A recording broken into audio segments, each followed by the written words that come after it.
Hey everyone, welcome to our Brain Health mini series. My name's Alyssa and I'm a licensed clinical nutritionist. I worked as a health coach for several years and then went back to school and got my master's degree in clinical nutrition. And we're going to focus today on brain health. So this is part one of our little mini series that we're going to do.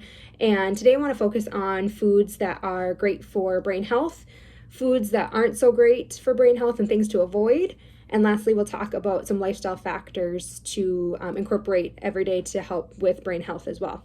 So to start, one thing that I really like to talk to clients about is how to use food as medicine and ways to not only take care of our health now, but also how to prevent health issues in the future. So these things are foods are things you can incorporate now to, if you're thinking, oh, brain health doesn't really pertain to me, these are things you can do now to help prevent brain fog, memory loss, things like that down the road.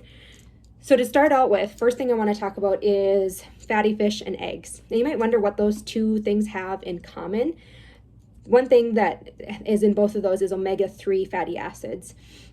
And with that, those are good anti-inflammatory fats that help to reduce inflammation, kind of act as almost like an antioxidant in the body, help to fight off free radicals, and just keep that inflammation down and at bay. And the other thing that is really great about eggs is it also has a great nutrient called choline, which actually works kind of in conjunction with those omega-3s. So choline is a really great vitamin for brain health as well. So don't be afraid of those egg yolks. You can eat those too along with your egg whites, and then incorporate that fatty fish as well, things like salmon, tuna, things like that. Next up, berries. Berries are really great for brain health because they help to fight inflammation as well. So the flavonoids in those act as an antioxidant, and the flavonoids are what gives those berries those bright, beautiful colors. And so incorporating berries, on a regular basis is always a great thing for overall health, but brain health as well. Then next up, healthy fats. So one of those is avocados, avocado oil. Those are both great sources of monounsaturated fats, which help with satiety, help keeping your body satisfied for longer periods of time, and help kind of balance that blood sugar, as well as olives and olive oil. So one thing with olive oil we want to keep in mind though is that when we use it at higher heat cooking, that's when the smoke point is lower for olive oil. So meaning that if we use olive oil in higher heat cooking, that's when the smoke releases, and that's what actually can release free radicals into the body when you're consuming it. So want to use olive oil mainly for low heat cooking, below 350, or using it for dressings and marinades and things like that when you're not using it for cooking at all. And then next is things like nuts. So those are also a healthy fat. Nuts like Brazil nuts, walnuts, chia seeds, flax seeds, hemp seeds, have tons of nutrients in them, but also a really good source of a certain type of omega-3 called ALA. And again, acts as a good antioxidant and anti-inflammatory. The next up, veggies. Eat your veggies, particularly leafy green veggies.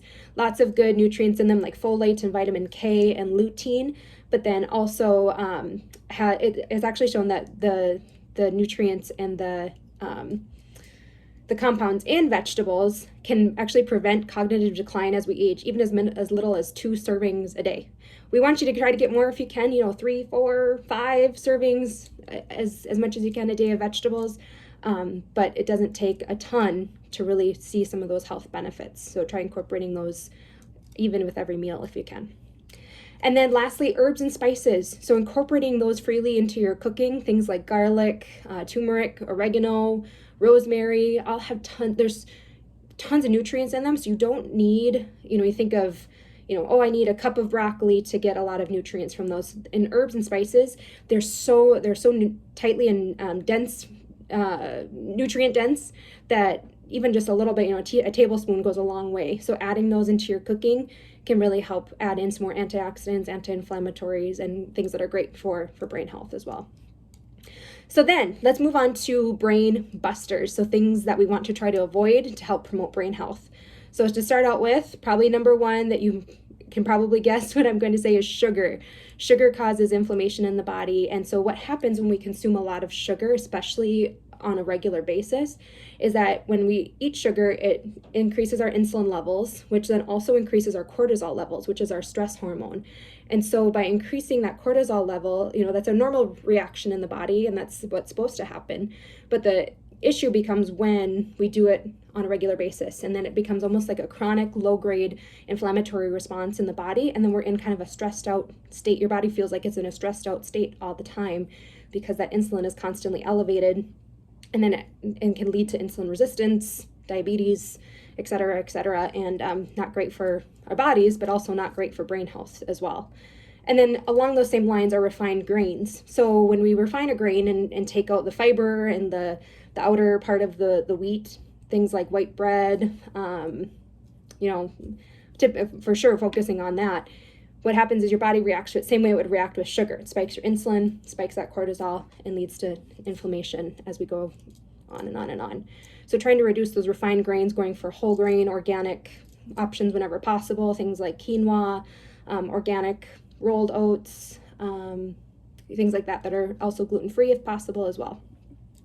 And then next is alcohol. So alcohol, especially consumed in large quantities over long periods of time, can affect the neural pathways in a negative way in the body and can really impact brain health. So want to try to keep alcohol in moderation.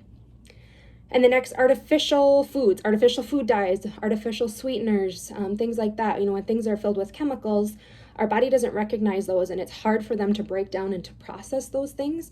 So we want to try to avoid things that have a lot of artificial ingredients in them, and looking for those minimal ingredients lists on food labels whenever possible, or even better, looking for things that don't even need a food label because it's just sitting right there on the shelf: apple, broccoli, orange, that kind of thing, whole foods. So looking for smaller ingredients lists, and for sure avoiding those artificial colors and sweeteners. Then next, same thing, like artificial fats, trans fats, hydrogenated fats. Those are some names that you might have heard before. So trans fats can be found in things like baked goods. Hydrogenated oils can be found in like margarine, that type of thing. So those are very inflammatory in the body. And again, because it doesn't recognize it, it just leaves those chemicals kind of sitting there. And especially if we consume a lot of that over a period of time, those chemicals just kind of build up in the body because there's not an efficient way for our body to get rid of those things. And then next, gluten, and then also dairy. Both of those can be inflammatory and hard for people to digest properly.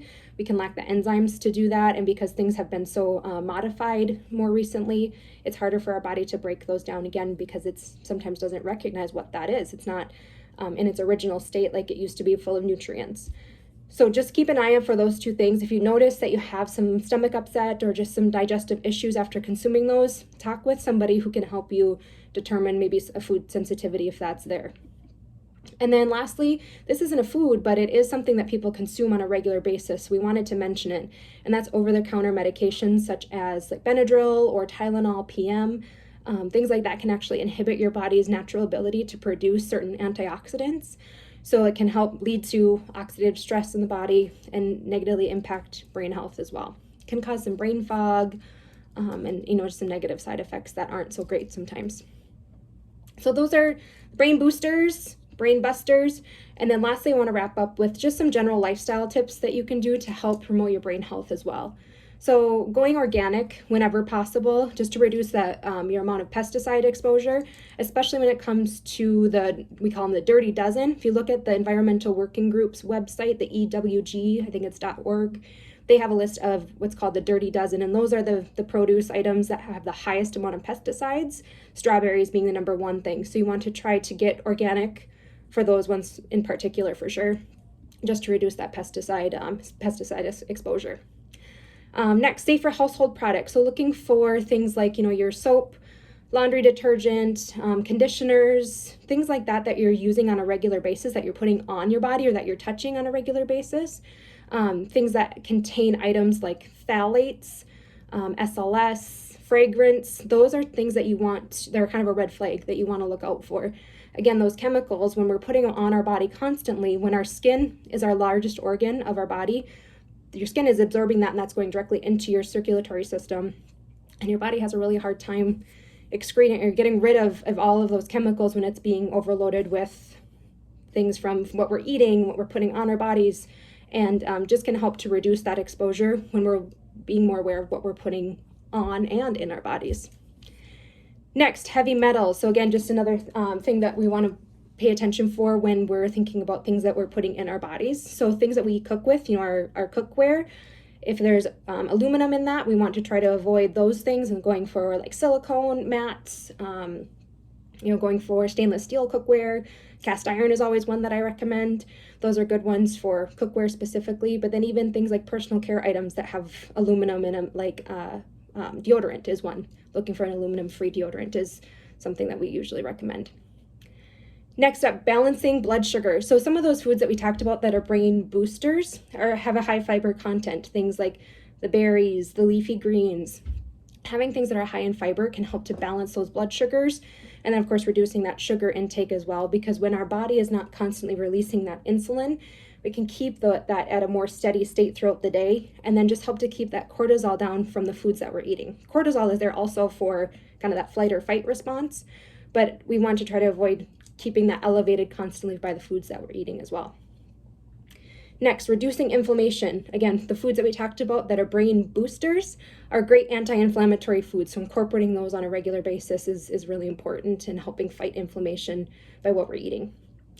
Brain exercises is next. So things like crossword puzzles, reading on a regular basis, exercising that brain. Brain is a muscle, so we need to exercise that as well, and not just, when it stays stagnant, we kind of lose that ability to use that to combat brain fog and memory loss and things like that. So keeping that brain strong by doing some of those exercises can really be helpful. Next, stress management, so reducing your stress, and we'll have some great tips for that in some of these other video series coming up later this week. But reducing stress helps, again, keep that cortisol down and helps to kind of keep your body in a more homeostatic state, so we're not under that inflammatory response on a continual basis. And then lastly, community. We're meant to be social beings. I know some of us are a little more introverted, but we still need kind of a community around us to help support us, who have, some like-minded thoughts, whether that's family or friends, whatever that looks like for you, making sure you have that community to talk to when you're feeling overwhelmed, stressed, just need someone there for you. That's something that's really important as well for brain health as well. So I think that about wraps up the nutrition piece of it, lifestyle tips. If you have any questions on any of this, please let one of us know. Ask a question in the comments and we'll get back to you. But we look forward to the rest of the series, and thanks so much for joining us, and we hope to hear from you soon. Bye-bye.